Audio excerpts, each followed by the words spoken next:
So data rich and decision poor, that's an interesting way to put the current perspective, Krishna. The current scheme of things, what would you say is broken in the current decision-making processes? Who is liable for the data? So it has been puzzling for many regulatories in recent times. So there has been some decision that whoever takes the final decision on that data is the owner of that decision. Could you share some live examples in the fintech or finance industry, Krishna? Maybe fraud detection or compliance checks or in customer experience, where today in practice there is application of AI. New data every day. We have to evolve new model every day and build the decision on that. So that's the transformation from the old dashboards, data dumps, to the real world day-to-day decision is what I would say is data transformation for me.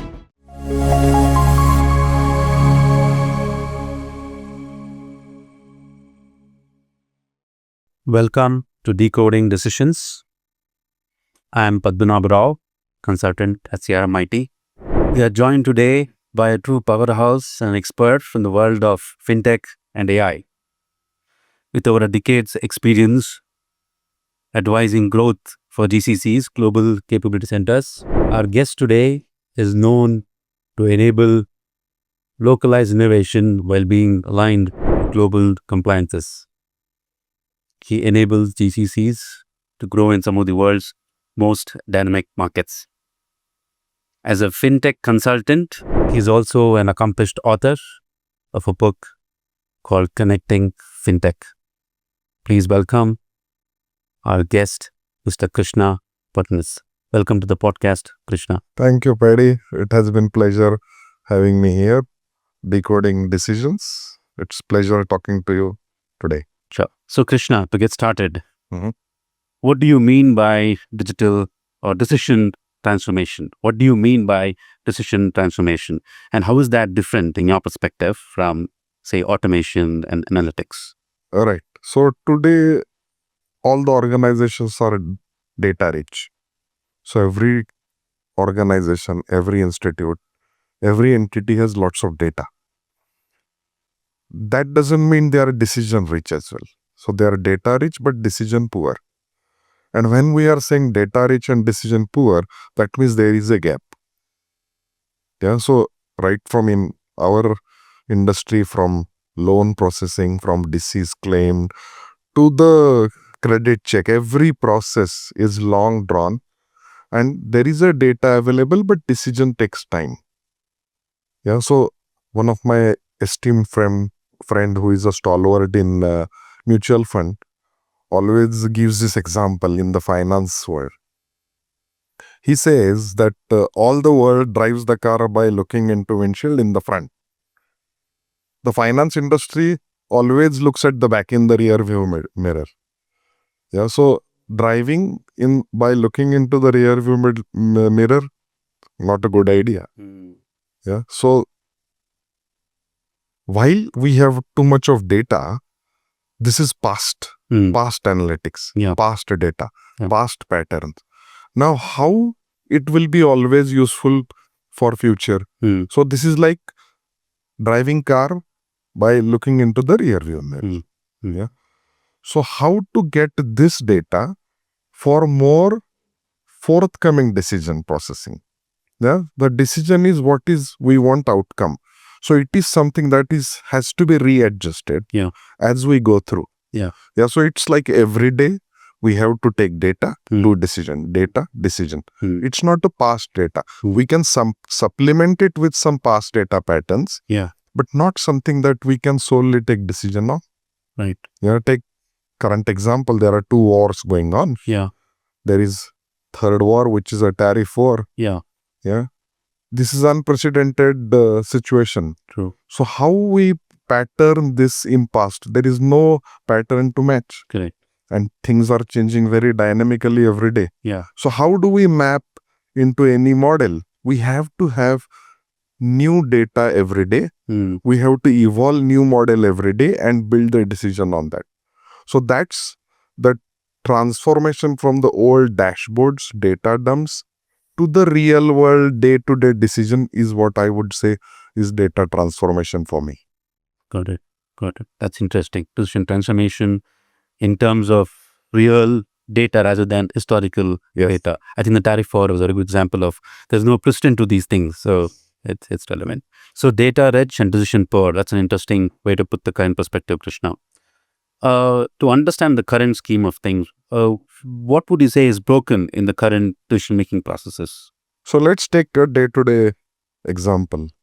So you are consuming OTT today. Everybody is consuming OTT, right? Is the data available? How many OTT channels will be there? Hundreds, thousands? How many programs on each OTT? Thousands. But still it is being observed that 20 to 25% time is only spent in scrolling. Because decision is not made there. Right? Now, what is this problem? Is it whether it's remote is not in my hand, remote is in my parents or kids' hand? I don't know. But remote changes, but the process restarts. That decision is not happened. True. So there is a breaking of this process in the whole thing. There is a data, but not used. So when I said poor decisioning, so this is what exactly is happening. There is lots of dashboards. There are 200s, 300s. So in recent times, people used to say that our observability is so nice. We have so much data-rich environment that we have 300 dashboard, 400 dashboard. What's the use of these dashboards? Is there a decision points coming out of those dashboards? That's an interesting question. I know of a e-commerce giant who had 200 dashboard and they boasted about it. Now, in one of the region, their sales dropped. Now, when sales drops, they started reviewing these dashboards. Now, what happened is they spent 3 weeks in reviewing this 200 dashboard and find out what was the problem, and they couldn't adjust the price. In those 3 weeks, the other competitor came up and captured the market. And they adjusted the price. They didn't have 200 dashboards.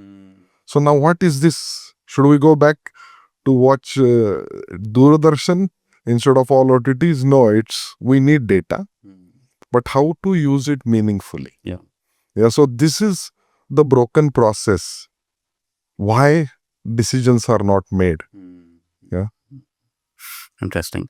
So if you have to talk in terms of challenges, Krishna, again on the same theme, what are the challenges enterprises face today in actually accomplishing effective decisions? What are the actual challenges there at the practical level? Right. So based on my observation, there are 3 major challenges. One is teams are siloed. So there is no one cohesive decision-making process or decision-making team. There is no decision-making team in organization. There are different teams. There is a risk team, there is a compliance team, there is an operations team, there is a legal team. And together they try to make a decision, which is a complex because everybody has their own lens. True. That's one problem. Second problem is the attitude to change. So whether we want to go for this technology, that technology, if I need to learn specific technology. So that's resistance to learn, or I have seen people who have too much enthusiasm to learn. They come up with new model every day. Now that's not also sustainable model. So we need to think of a right balance between these attitude towards technology. And third thing is the complete lack of training and systems. So data is there, sometimes even decisions are available, but they are not consumed. Typical example in government sector bank, the data is there. Still you have to give KYC many times. Still you have to fill the forms many times, again and again. So people move away from there. So that's where the challenges are of these broken systems and why these systems are broken. So I think broadly that refers to, would you say those are also part of legacy processes? What you mentioned is siloed teams, attitude problems in terms of, approach and decisions, and of course the lack of consuming available decisions. Would you relate that to the legacy processes also? Is that part of what you would call legacy processes that make effective decisions hard? It is. You are right. So there are legacy practices. Some companies are very adaptable. So there is a big insurance giant in Asia. Yeah. And they used to take like a week to process a health insurance or issue a new health insurance. The board said that there are so many fintechs came up. They are doing these things in half an hour. Yeah. So they gave a mandate to CEO. So what this model called STAR model is something that many people use. In multiple scenarios, the STAR model is used. So situation, what is the situation? Situation is that current insurance issuance is too slow. So what is the task given by board to the CEO? You have to bring it down to 30 minutes. So what action he taken? STA. Action taken is he has to review the systems. So as we talked about the siloed system, he built cross-functional teams to make the teams to make the communication smoother, to make sure that decision happens faster. Yeah. Otherwise, every department is doing their own pipeline, their own whatever ticketing system they have, whatever task they have, they are doing their own. There is very little interaction. The tasks are there, the system is there, but it is waiting for other teams to pick up. Yeah. So there is no cohesive system. So he employed or he organized a team, cross-functional team, to make this faster. And he changed the systems. And then he brought it to 30 minutes. Okay. So what was the result?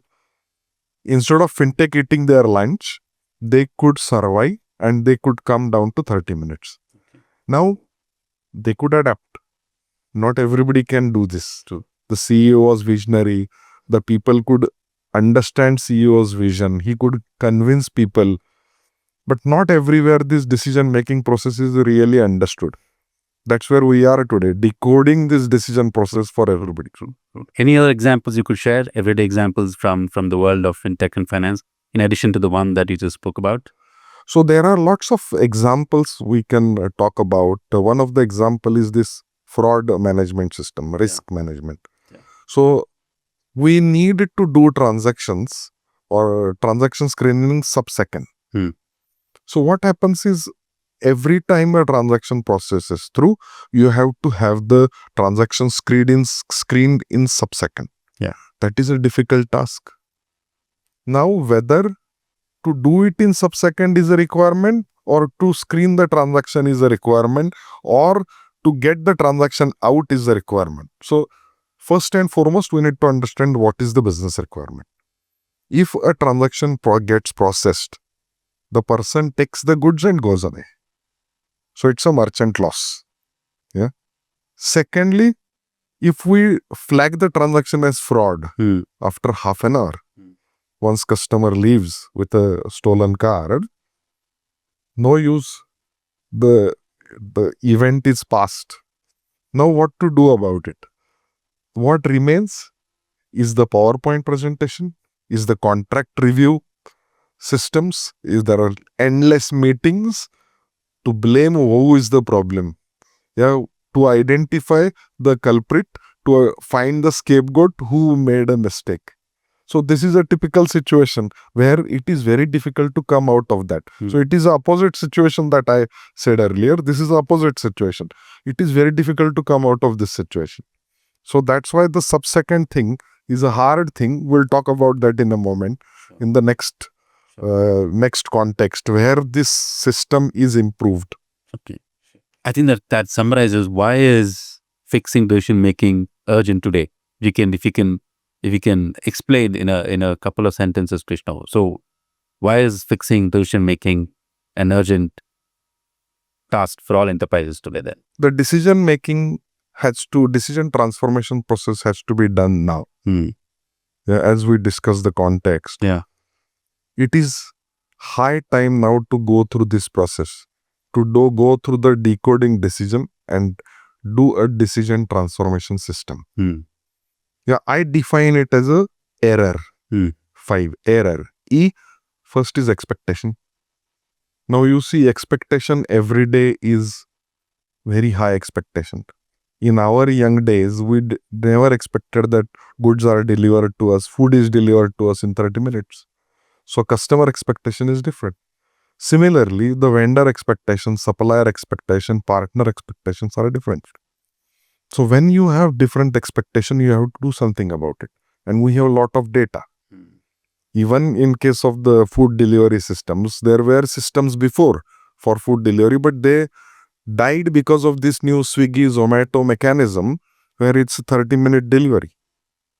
So that is E, expectation.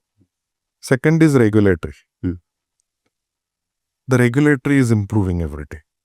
Yeah, you hear every day that there is a new regulation coming. In India, RBI is coming up with new regulation. NPCI has added new things.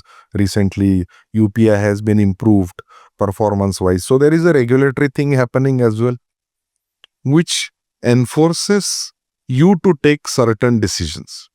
Yeah. So it is not a choice. The regulatory is not a choice. It is a compulsive thing that every enterprise has to adhere to. Yeah. So it has to be part of your decision matrix. So to have your even decision matrix, you have to have a transformation journey. So that's why the regulatory is there. Third is risk. Now, if we don't do this, the risk is a major part. Risk of losing business, risk of losing customer, risk of losing the reputation, which is the biggest risk. Yeah. Fourth is operational cost. Even there are people who are doing these things with manual work today. The cost is astronomical. Yeah, so you have to have all the department people, you have to have, as we said, the cross-functional teams. It's a large effort. It's a large undertaking. Yeah. So when you have a large undertaking, there is a cost. So when the cost is high, it is very difficult to sustain the business. So this operational cost is another thing. That's why you have to have a smooth decision transformation process. And the final is the most important, which is relevance. If you do not do decision transformation now, you are no more relevant. You know the Nokia story. Even if Microsoft bought them, they couldn't sustain. Now they got into hardware. But the best situation or best use case for me is Kodak. When Kodak was there at the peak, they used to sell the Kodak cameras with Kodak moment. But then afterwards, Kodak moment become completely different meaning. Kodak moment is something going down is called Kodak moment. Yeah. This is a problem. The relevance has gone away. Yeah. Although they recovered, they did something very spectacular afterwards. Again, they embraced the decision transformation process later.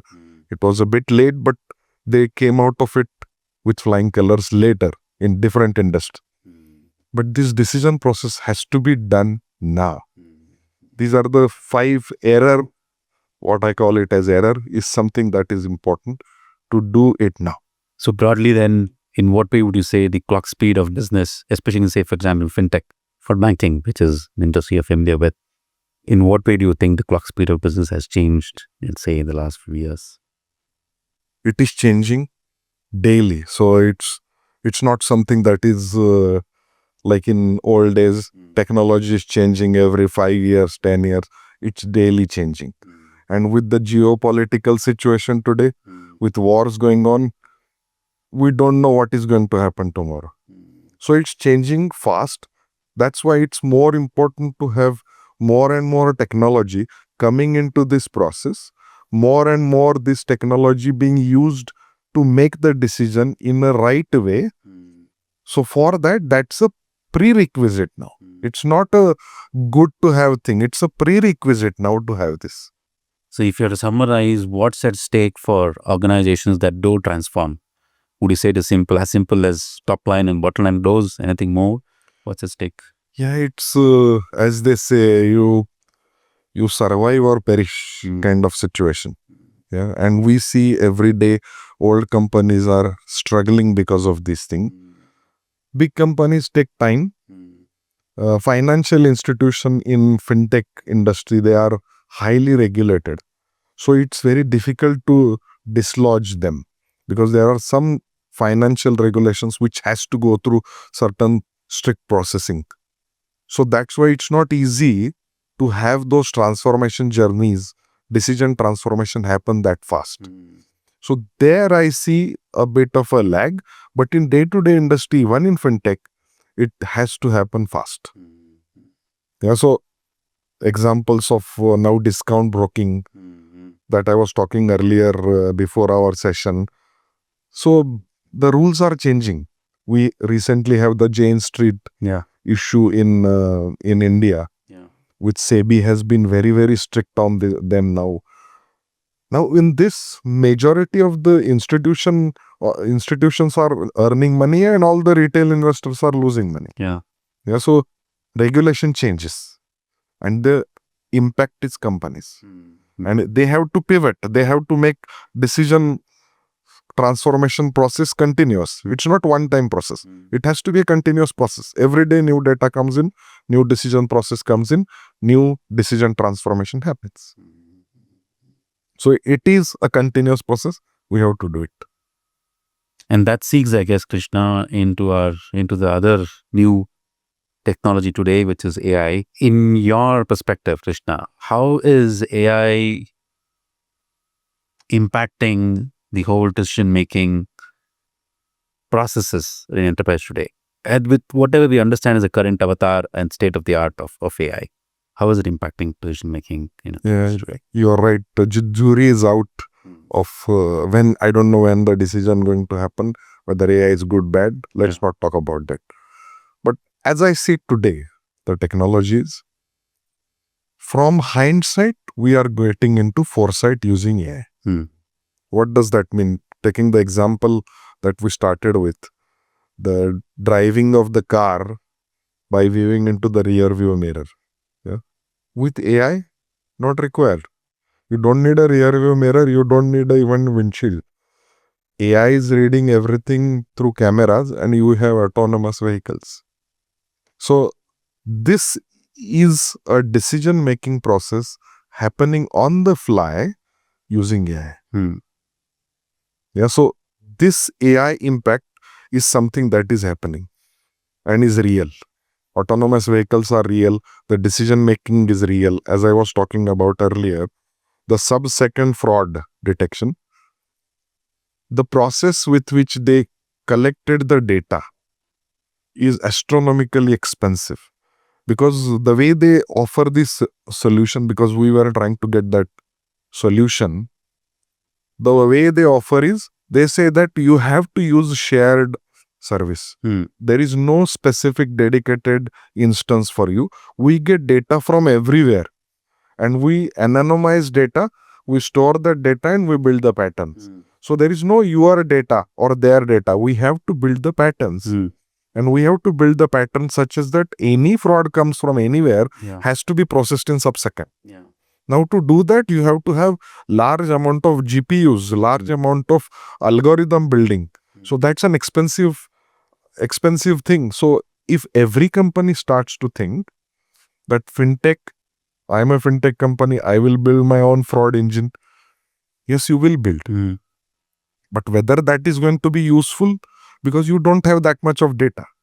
So your data is not there, your algorithm might be effective, but it will not give the results that the other algorithm, the data-rich algorithm gives. So data is important. Your decision process is also important. But with the AI and especially ML, the genetic algorithms, the data improves the algorithm. So if data improves the algorithm, you need more data. So it's a kind of catch-22. You have to have data to improve the algorithm. Algorithm has to be efficient to give the right output.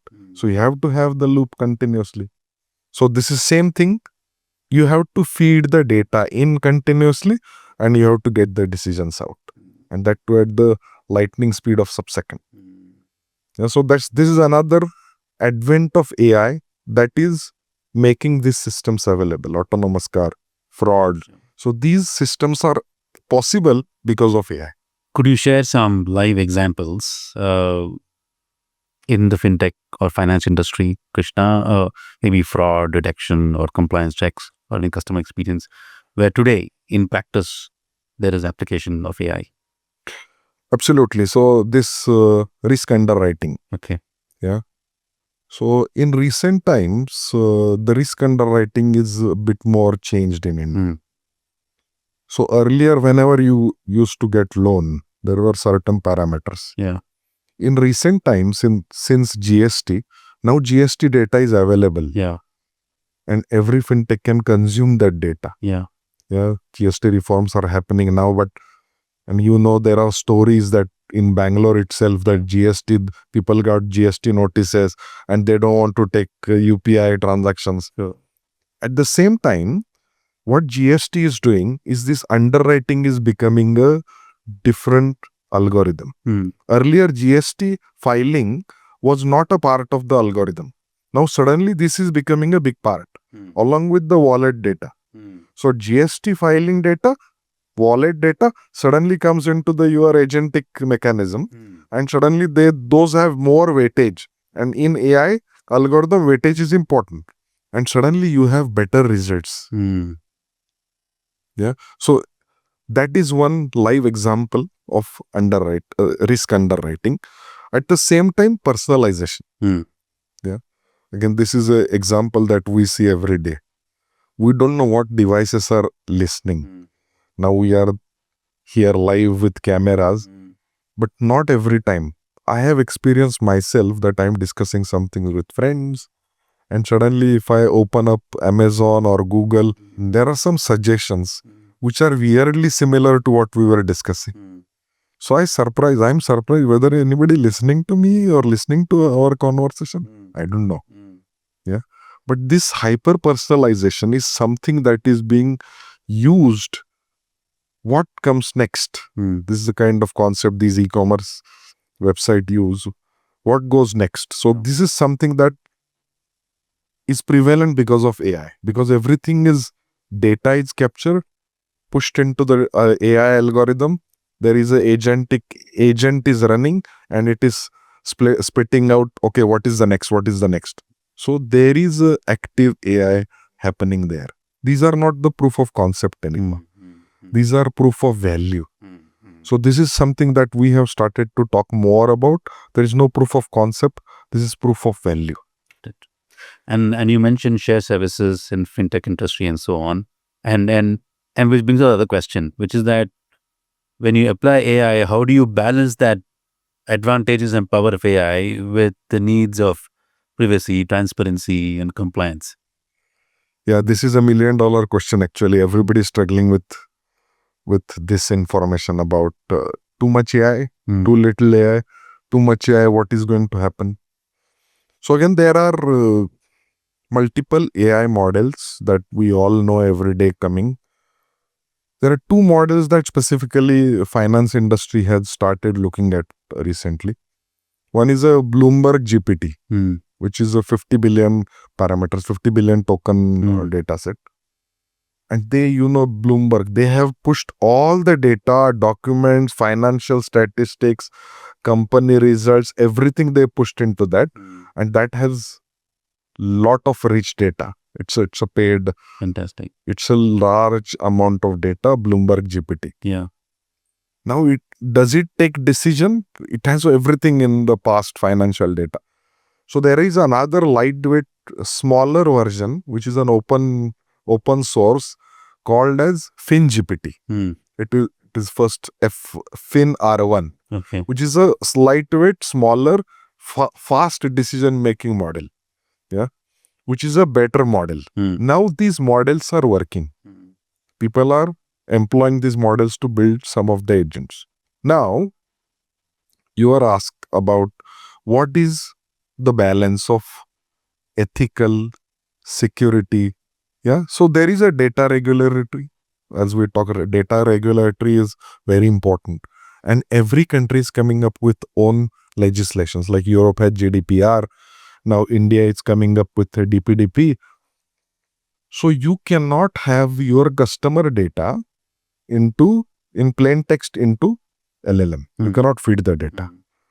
Now, how much data you can feed? There is no such balance or calculated value at this point of time. You need LLM to make decisions. Now, how to feed the data to LLM? You cannot send the name. You cannot give the phone number. You cannot give the address.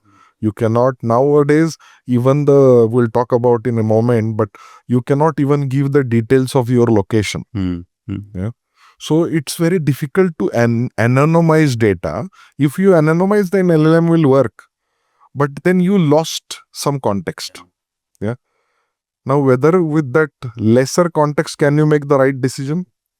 That's something that these LLM people are working on. Another thing is ethical. Yeah, so this is a data regulatory. Another thing is ethical. Whether is it ethical to have this information there or not is another question. Now there has been issues because some information is got into AI and it got exposed. So exposed information should not be leaked. So now regulatory is looking at how, if somebody even gives this information, can this be exposed? So if a LLM model is trained with some information and somebody writes a smart prompt, yeah, so there is now a complete area where, like hackers, there is a prompts to hack the LLM. So there is a complete set of people, there is a forum that works on hacking these LLMs by sending the smart prompts. So there is another area there which trying to expose this data. So that's another dilemma. So that's ethical dilemma. Accountability and liability. So this is another very interesting thing. As I was telling you about LLMs, if the LLM is built, now LLM gave a wrong decision about an investment. There is loss to the customer. Who is liable for that? Whether it's some person who built the algorithm, the person who gathered the data, or an institution that gathered the data, the company that is using or hosting the LLM, the company that is consuming using the agent, who is liable for the data? So this has been puzzling for many regulatories in recent times. So there has been some decision that whoever takes the final decision on that data is the owner of that decision. So again, decision transformation, but ownership is very important. Accountability is very important about that decision. Next is misinformation. Yeah. LLM can hallucinate. Yeah. If LLM starts hallucinating because of the data and the algorithms, who is responsible for that? Yeah. And the data that is received by the customer. Yeah. This is something that is significant harm for customers at large, that there is a problem, that something is going wrong with hallucination. So this has to be stopped. Now, how to stop it? The only way is to build better LLMs. Now, people are working on SLMs, which is much more lighter weight, small language models, which may not have large data. They will be able to do better decision making using lesser data. You don't need to have billions and billions of parameters there. So that's where this ethical dilemma, some dilemma will be there, because this is evolving, as we said earlier. The industry is still, the jury is still out. It's still evolving. So we don't know what is going to be the final result of this. But we have to keep decisions volatile a bit, keep taking decisions every day based on whatever happened today. Correct. That makes a lot of sense. I mean, all said and done, hallucinations are a feature of LLMs rather than a bug. So we have to go run with that. Yeah. So you've looked at the context of the decision transformation as it obtains today. I think what we look at in the next segment is how to execute on the changes of decision transformation. So that was our first episode to understand Krishna's take on decision transformation, the need for decision transformation. In the next episode, we will go into the execution, how it plays out in enterprises in the industry, with a lot of examples and stories from the fintech and finance industry, on Krishna's vast repertoire of experience and stories. So stay tuned for the next episode.